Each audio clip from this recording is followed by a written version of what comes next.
lights, feasting, and festivities. Diwali, a festival that represents the victory of good over evil, is celebrated by millions, not only in India but across the globe.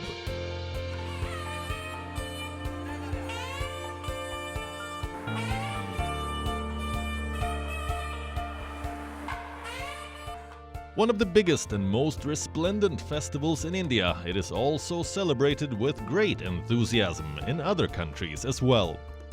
A festival that unifies every home and every heart.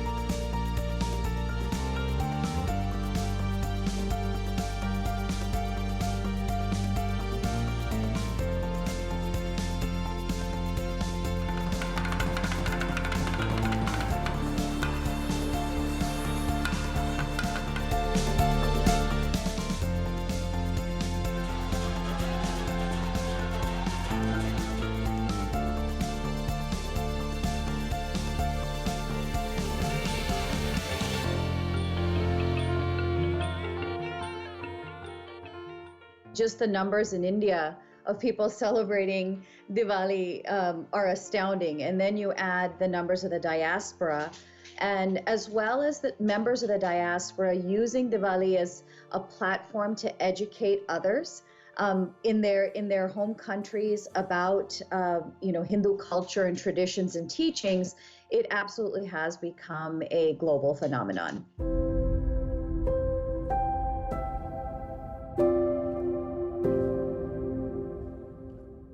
The word Diwali comes from the Sanskrit word Deepavali, which means rows of lighted lamps. In northern India, the festival finds its origins in the Hindu epic Ramayana.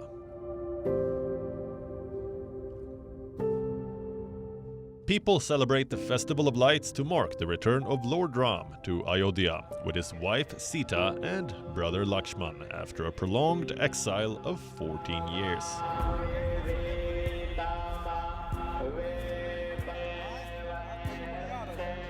The most widespread custom is the lighting of small earthenware lamps filled with oil on the night of the new moon to invite the presence of Lakshmi, the goddess of wealth.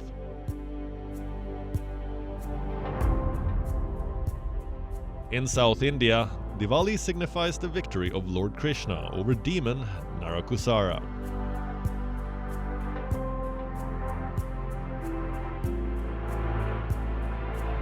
There are many stories around what exactly Diwali commemorates and why it is celebrated. When we talk about the Ramayana in particular, we think of actually one particular version of the Ramayana, the most popular, of course, being the Ramcharitmanas, the version which was penned by Tulsidas in the 16th century. But we often forget that there are actually about 300 versions of this great epic that we call the Ramayana. And of course, the oldest amongst those is actually what we know as the Mool Ramayana, which is said to have been recited by the sage Narad. And then, of course, the next version was the Valmiki Ramayana, which is the oldest extant version that we have. Even if we just simply look within Sanskrit itself, we have very, very significant variations. For example, we have the Anand Ramayana. And in the Anand Ramayana, there is an abduction not of Sita, but of Kausalya, Ram's mother. So you see the variations in the Ramayans that we have. Then we have the Adbhut Ramayana, in which Sita is born to Ravan's wife, that is Mandodari. And in fact, in this version, it is Sita who slays Ravan, not Ram. Down south in Tamil Nadu, we have the Kamba Ramayana, that is also known as the Ramavtaram. And in this Tamil version, the story ends with Ram's victory in Lanka and his triumphant return to Ayodhya. But in effect, the Uttarakhand is not even there in the Kamba Ramayana.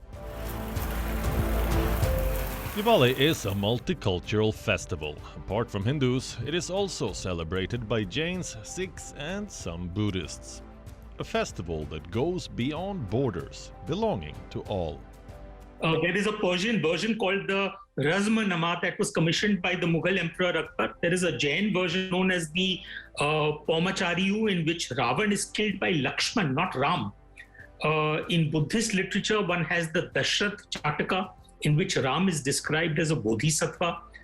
And then, most interestingly, there is the Mappila Ramayana, which is the Ramayana narrated from the Malabari Muslim perspective, in which Ram even refers to Sharia law and is a sultan. So, I mean, the point is that the number of ways that the Ramayana has been described and the way this narrative has flown from one region to another is indicative of the significance of Ram as a global icon of sorts.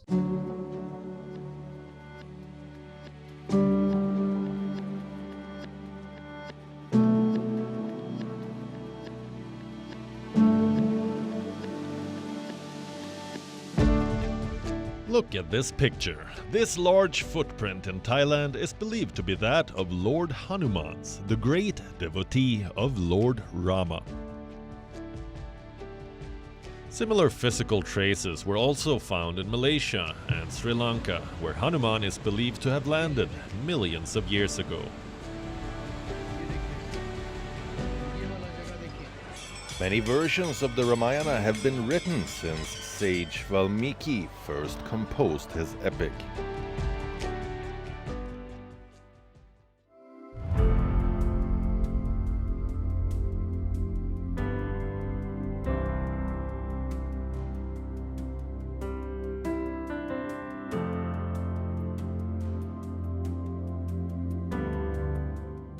The epic Ramayana has been one of the greatest influences in Southeast Asia. This is the historic city of Ayutthaya. The second capital of the Siamese kingdom, now Thailand, is named after Lord Ram's capital of Ayodhya. The great epic is believed to have reached this region as early as the 7th century through trade routes from South India. Buddhism was the main religion of the kingdom of Ayutthaya. But Hindu scriptures like the Ramayana had a major influence too. Most Southeast Asian countries have a regional version of the Ramayana. In Thailand, the epic is known as Ramakien or Ramakien. The Ramayana traveled outside of India. So, for example, there is Thailand, which has the Ramakien. For 400 odd years of Chakri rule, the capital of Thailand was known as Ayutthaya, similar to Ayodhya. And the earlier name of Thailand, please recall, was Siam, which is derived from the word Shyam, a word which implies the dusky color of Ram. Interestingly, the institution of the Thai monarchy has its roots in Hinduism and Buddhism. The reigning Chakri dynasty was founded in 1782, and the monarchs from this dynasty are called the Rama kings, after the Hindu god Rama. The current monarch, King Maha Vajiralongkorn, is officially known as King Rama X. He was crowned in May 2019.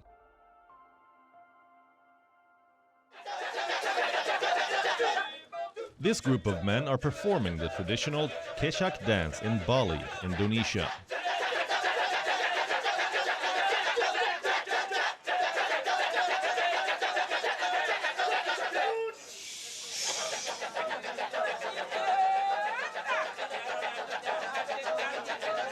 Based on the story of the Ramayana, the music drama was developed in the 1930s.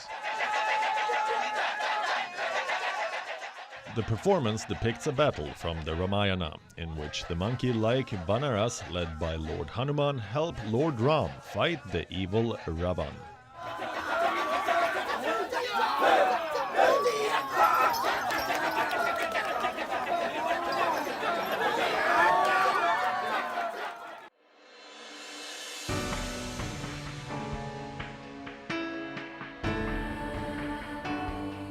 And then there's the popular Ramayana ballad. Since 1961, it has been performed regularly at the Hindu Prambanan temple on the border of Yogyakarta, the central Java provinces.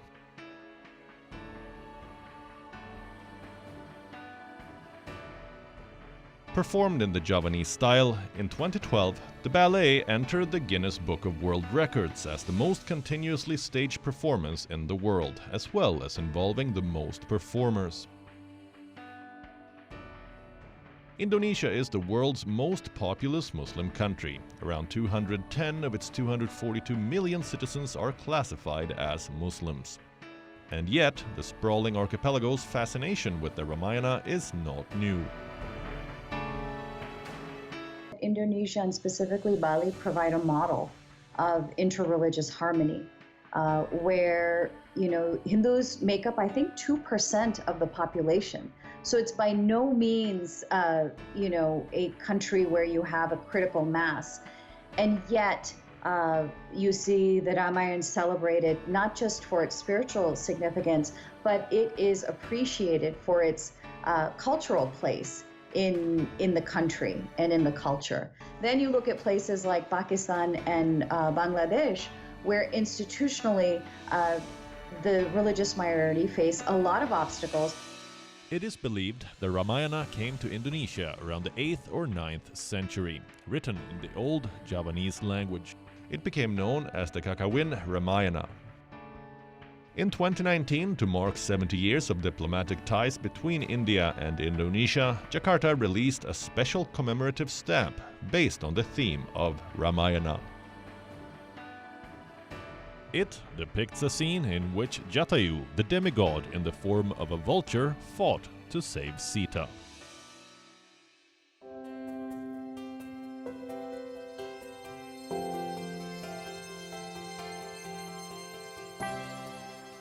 Have you heard of the tale of Ravana's daughter, Subanmacha, who tries to stop Hanuman from building the bridge to Sri Lanka? Instead, she falls in love with him. It can be found in Cambodia's poetic adaptation of Ramayana, Riamker, which means glory of Rama.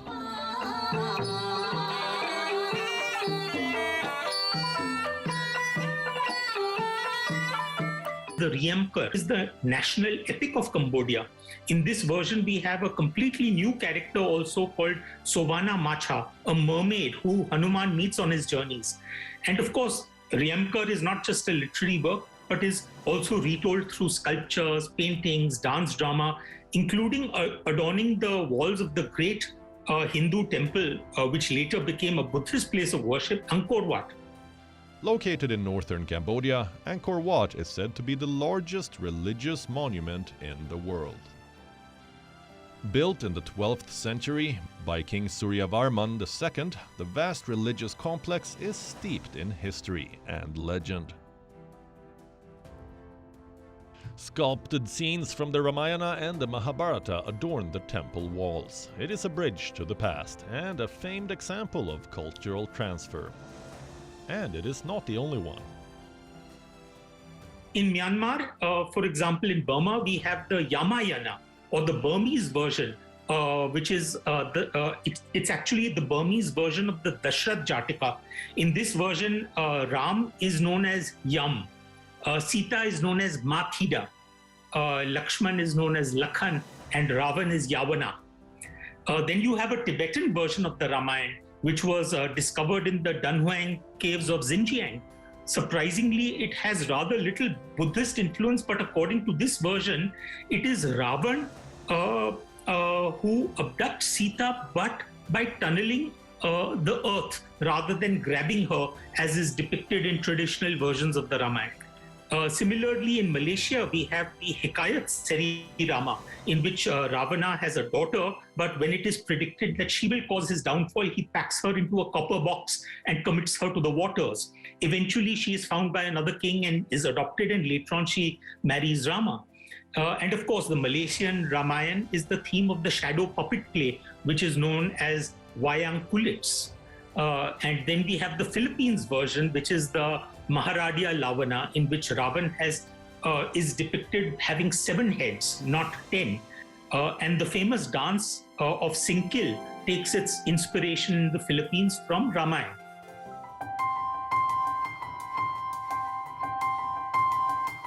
Fascinating, isn't it?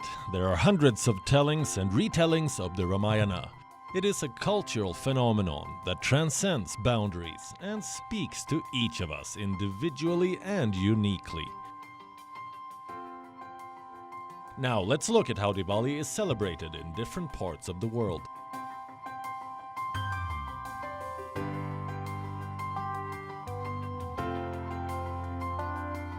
The 5-day festival is known as Tihar in Nepal. Some of the days are focused on the worship of animals that are associated with Yama, the Hindu god of death. An endearing tradition is Kukur Tihar, or the Day of the Dogs.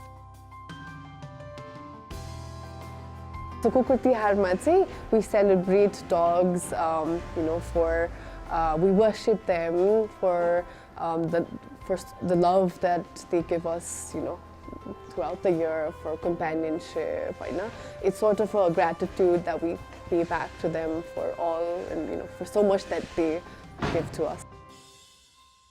Dusi and Bailo are traditional songs that are sung during the festival. The bands move door to door, singing and entertaining families.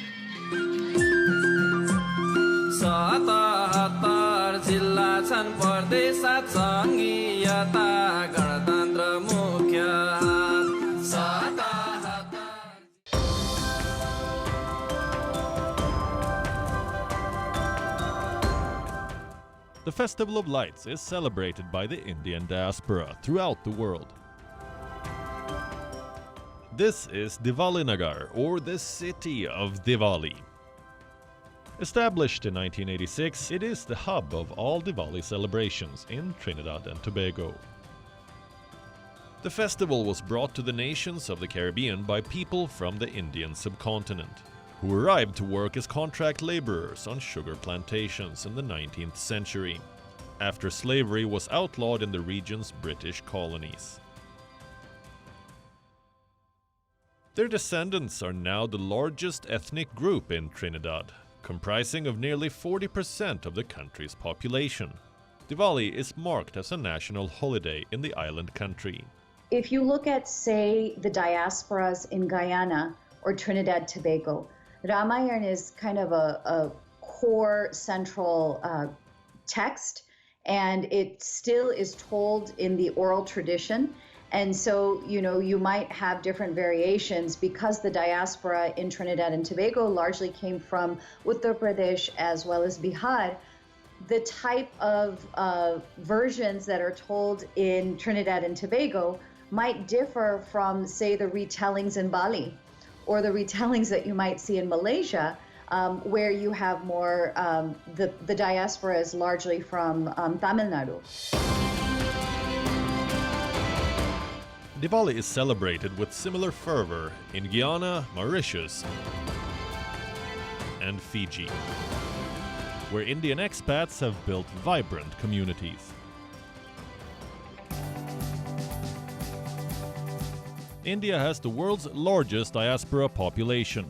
18 million people from the country live outside their homeland. And this vast population celebrates the festival with the greatest joy and excitement in the four corners of the world.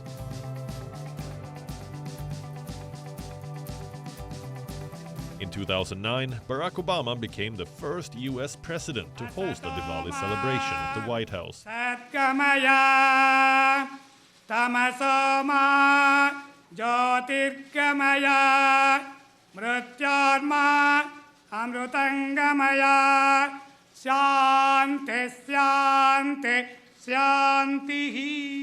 Donald Trump, too, lighted a diya at the White House.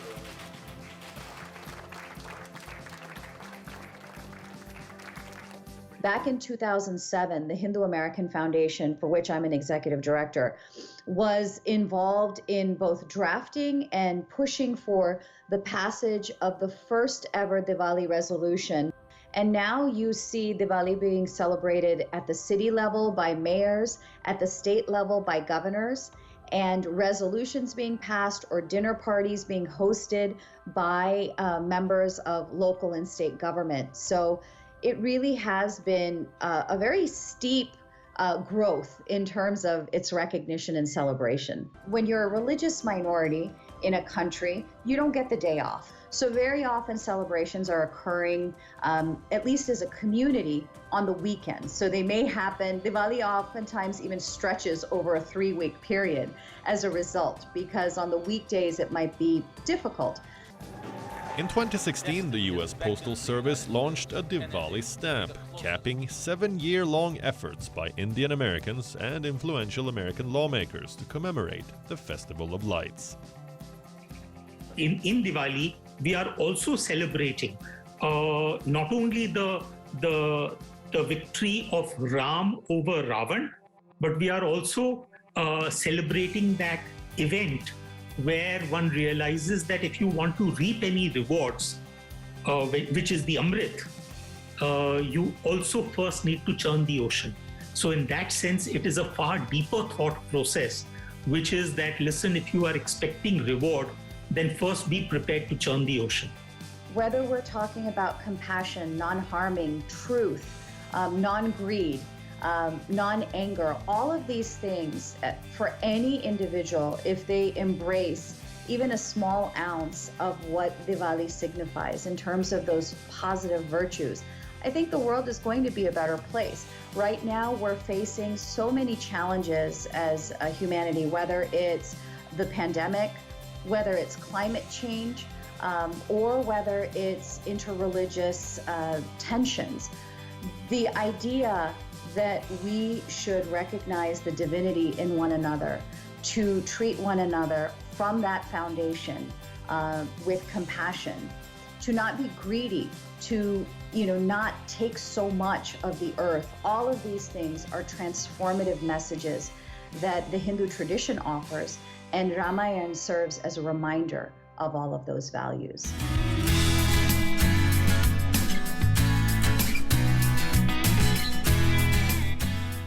The festival of Diwali binds people. It has a deep spiritual meaning.